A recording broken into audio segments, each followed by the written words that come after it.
तीसरी सीट का आज जिक्र होगा सीट टू सीट संपूर्ण विश्लेषण में, और वो सीट है फैजाबाद। फैजाबाद लोकसभा सीट उत्तर प्रदेश में है और रामनगरी अयोध्या के लिए दुनिया में मशहूर है। जिले का नाम बदलकर अयोध्या कर दिया गया। हालांकि लोकसभा सीट अभी भी फैजाबाद ही है और इस सीट पर किसी भी एक पार्टी का दबदबा नहीं रहा।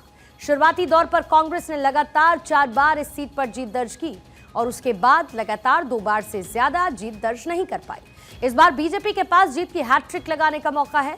हालांकि बीजेपी की राह आसान नहीं। कांग्रेस और समाजवादी पार्टी का अलायंस, जिसके अलावा बीएसपी भी मैदान में अपना दम दिखा रही है। पहले एक डिटेल रिपोर्ट देखिए।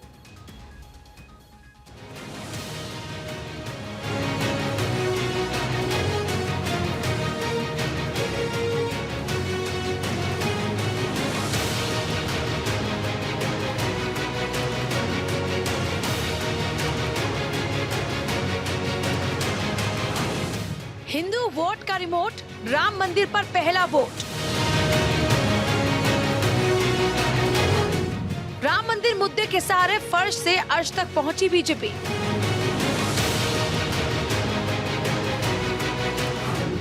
इमरजेंसी के बाद टूटा कांग्रेस का तिलिस्म। राम मंदिर के मुद्दे ने देश को नई सियासी तस्वीर दी। ये देश की राजनीति के लिए बड़ा मुद्दा है। इस समय अयोध्या भी राम के रंग में रंगी है। सरकार ने फैजाबाद का नाम बदलकर अयोध्या कर दिया है, लेकिन लोकसभा सीट अभी भी फैजाबाद है। यहाँ की सियासत राम मंदिर मुद्दे की भावनाओं में डूबती उतरती रहती है। इस सीट पर किसी भी एक पार्टी का दबदबा नहीं रहा। बीजेपी का खाता यहाँ राम लहर में ही खुला था। इस मुद्दे के साथ ही अयोध्या के विकास का मुद्दा और यहाँ के जातीय समीकरण भी सियासत की दिशा तय करते हैं। यही वजह है कि राम मंदिर की लहर के बाद भी यहाँ एसपी बीएसपी जीतने में सफल रही। यहाँ कम्युनिस्ट पार्टी भी खाता खोल चुकी है, लेकिन सबसे ज्यादा 7 बार कांग्रेस ही जीती और उसके बाद बीजेपी यहाँ से 5 बार जीत दर्ज कर चुकी है।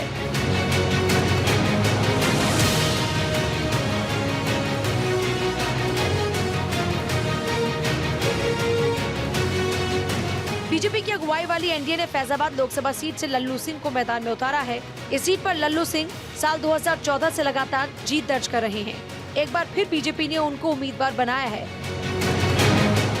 समाजवादी पार्टी और कांग्रेस के इंडिया गठबंधन ने इस सीट पर अवधेश प्रसाद पर दांव लगाया। राम मंदिर के प्राण प्रतिष्ठा कार्यक्रम के बाद से ही फैजाबाद और अयोध्या में माहौल बदल गया।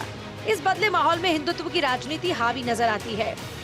मंदिर बन जाने के बाद चारों तरफ चर्चा इसी की हो रही है। अब 2024 के रण के लिए बीजेपी, सपा और बसपा के साथ ही कांग्रेस भी तैयार है। इस बार यहाँ कांग्रेस और सपा गठबंधन साथ है, जबकि बीजेपी और बसपा अकेले अकेले चुनावी मैदान में हैं।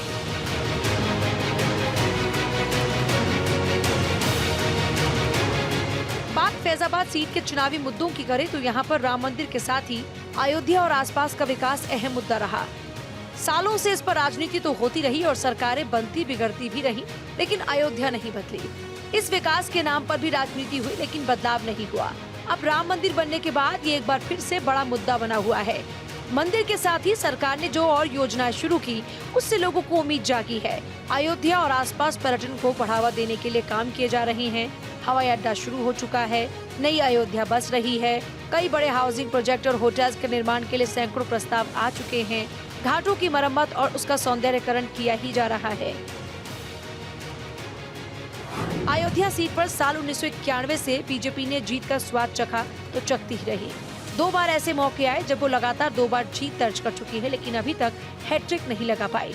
इससे 1991 और 96 में लगातार 2 बार विनय कटियार जीते थे और अब लल्लू सिंह लगातार 2 बार जीत चुके हैं। इस बार भी प्रत्याशी लल्लू सिंह ही हैं।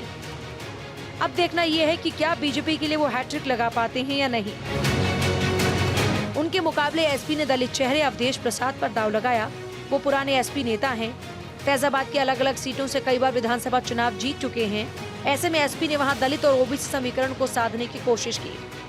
वहीं बीएसपी ने सच्चिदानंद पांडे सचिन को बतौर लोकसभा प्रभारी सवर्ण चेहरे के तौर पर पेश किया है। इस तरह बीएसपी ने सवर्ण और दलित समीकरण को साधने की कोशिश की।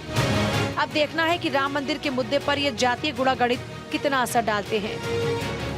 Bureau report, Bharat 24।